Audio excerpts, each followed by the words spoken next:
কচু আলু দিয়ে তুলবেলা মাছের দুর্দান্ত একটা রেসিপি। সামুদ্রিক মাছ দিয়ে যে এত সুন্দর রেসিপি হয়, দেখতে হলে পুরো ভিডিওটা দেখতে হবে। চলুন তাহলে এই রেসিপিটা আমরা কিভাবে বানিয়েছি দেখে নিয়ে যাক। নমস্কার বন্ধুরা, মামনি রান্না করে রেসিপিটা আপনাদেরকে আবারও অনেক অনেক স্বাগত জানিয়ে আজকে আবার একটা নতুন রেসিপি নিয়ে চলে এসেছি। আজকে আমি তুল মাছের একটা রেসিপি করে দেখাবো কচু আলু মাছ দিয়ে। চলুন তাহলে তুল মাছটা আমি এখন দেখিয়ে দেবো। তুল মাছ নিয়ে নিয়েছি। এই তুল মাছ দিয়ে এই যে কচু আলু দিয়ে একটু ঝোল বানাবো। পুরো ভিডিওটা আমার সঙ্গে থাকবেন, আশা করছি আপনাদের খুবই ভালো লাগবে। এর আগেও তুল মাছের রেসিপি আমার চ্যানেলে দেওয়া আছে, আপনারা চ্যানেলে দেখে নিতে পারেন। এই যে তুল মাছটাকে কেটে নেব। প্রথমে এই তুল মাছটা কিন্তু খুবই মিষ্টি মাছ, একটা ঢাকনাটা কত বড়।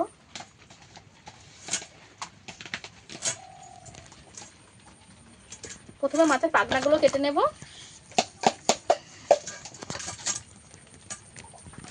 মাছের আঁশটা ভালো করে ছাড়িয়ে নেব। মাছের আঁশ পুরোপুরি ভালো করে ছাড়িয়ে নিতে হবে। এই মাথার দিকেও আঁশ থাকে।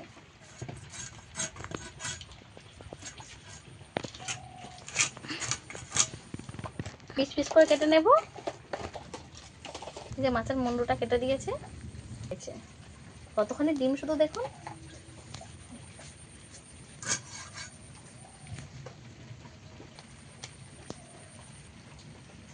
এই মাছের কিন্তু কাঁটা থাকে না, একটু মিষ্টি প্রকৃতির হয় এই মাছটা। মাছটাকেও কেটে নেব।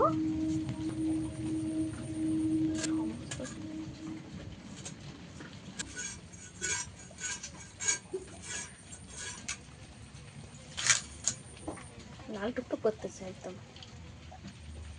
কেটে নেব এই মাছটাকেও।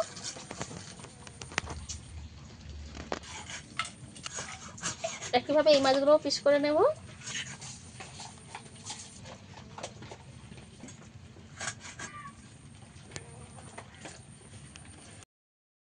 মাছ ধুয়ে নিয়ে চলে এসেছি। আলুটা কেটে নেব।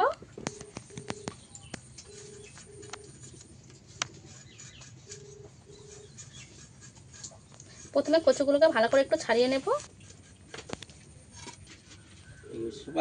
আমি এইভাবে লম্বা লম্বা করে কেটে নিয়েছি।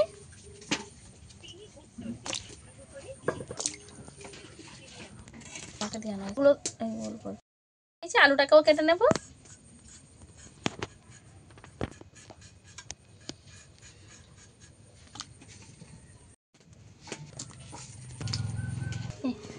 আলু কচু আমি কেটে নিয়েছি, ভালো করে ধুয়ে নেব।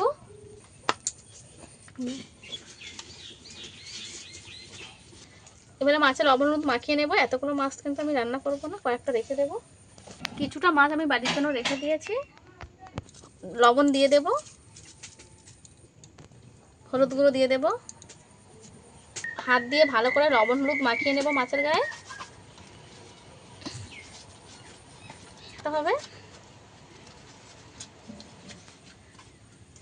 মুন্ডুগুলো ভালো করে মাখিয়ে নিয়েছি।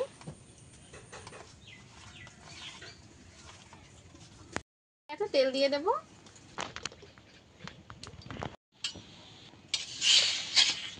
তেল গরম হয়ে গেছে, এক একটা মাছ দিয়ে দেব।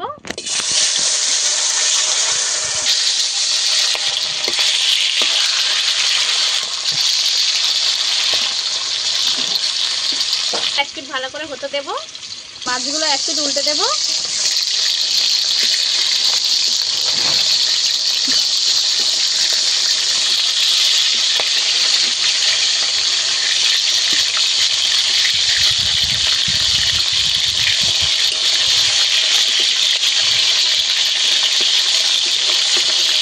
সব মাছগুলো আমি এক পিঠ উল্টে দিয়েছি। আবারও সব মাছগুলো আমি এক পিঠ উল্টে দিয়েছি। আবারও ভালো করে ভেজে নেব। এক পিঠ উল্টে দেব।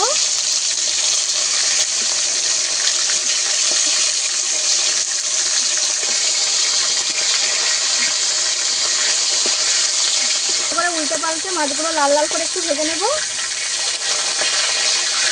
এইভাবে মাছটা লাল করে ভেজে নিয়েছি, তুলে নেব।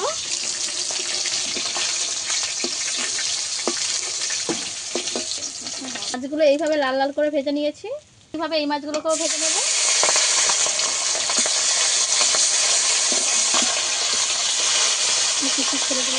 এই মাছগুলোকেও ভালো করে উল্টো পাল্টা লাল লাল করে ভেজে নেব।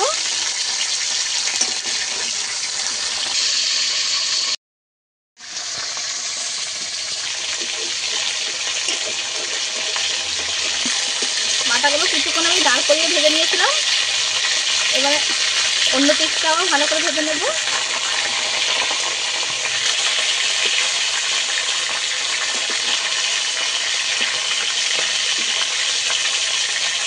আমার ভাজা হয়ে গেছে, তুলে নেব।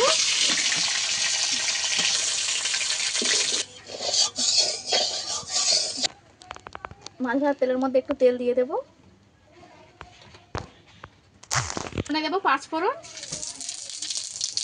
কেটে রাখা পেঁয়াজ,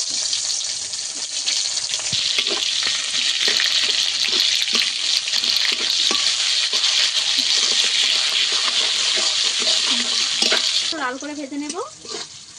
ঠিক আমি এইভাবে ভেজে নিয়েছি। আদা বেটে নিয়েছি, দিয়ে দেব। আদা বাটা দিয়ে কচু আর আলু একসঙ্গে দিয়ে দেবো। এবারে ভালো করে কষিয়ে নেব। লবণ দিয়ে দেব। আদা দিয়ে কিছুক্ষণ আমি কষিয়ে নিয়েছি। দিয়ে দেবো পরিমাণ মতো করবো, তাই লঙ্কা গুঁড়ো আমি 1 চামচ দিয়ে দিয়েছি। আপনারা একটু কমিয়ে বাড়িয়ে নিতে পারেন।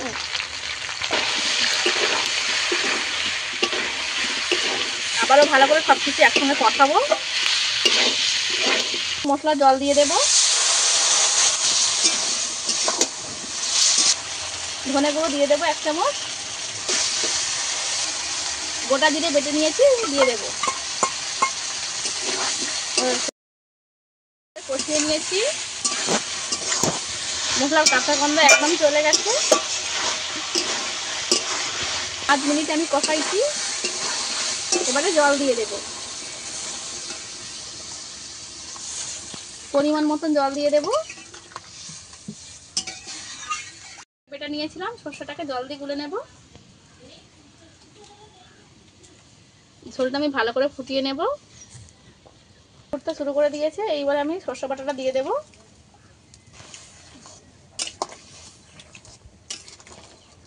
ঝোলটাকে ভালো করে চাপা দিয়ে আমি কিছুক্ষণ সবকিছু সেদ্ধ করে নিয়েছি। এই যে আলু সেদ্ধ হয়ে গেছে, কচুও সেদ্ধ হয়ে গেছে। কচু আপনাদেরকে কেটে দেখাই। এই যে পুরোপুরি সেদ্ধ হয়ে গেছে। ভেজে রাখা মাছ দিয়ে দেব।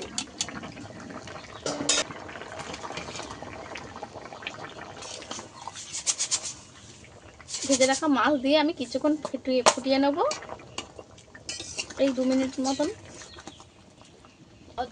রান্নাটা আমার একদম রেডি হয়ে গেছে। এই যে একটু ঝোল ঝোল রাখবো আমি। কচু আলু মাছের ঝোল রান্না করলে হেভি দারুণ লাগে আর কি। নেব। এই যে আমি কচু আলু মাছের ঝোল রেডি করে নিয়েছি। এটা যদিও জ্যান্ত মাছ না, সমুদ্রের মাছ, তাও কিন্তু এর টেস্ট অনেকটাই ভালো। এই মাছটা প্রচণ্ড পরিমাণে মিষ্টি হয়। মাছের ঝোলটা দেখতে যেমন সুন্দর, খেতেও কিন্তু অতটাই সুস্বাদু হয়। একবার হলেও বাড়িতে বানিয়ে খেয়ে দেখবেন, আশা করছি আপনাদের খুবই ভালো লাগবে। আমার এই মাছের ঝোলের রেসিপিটা আপনাদের কাছে কেমন লেগেছে অবশ্যই আমাকে কমেন্ট করে জানাবেন।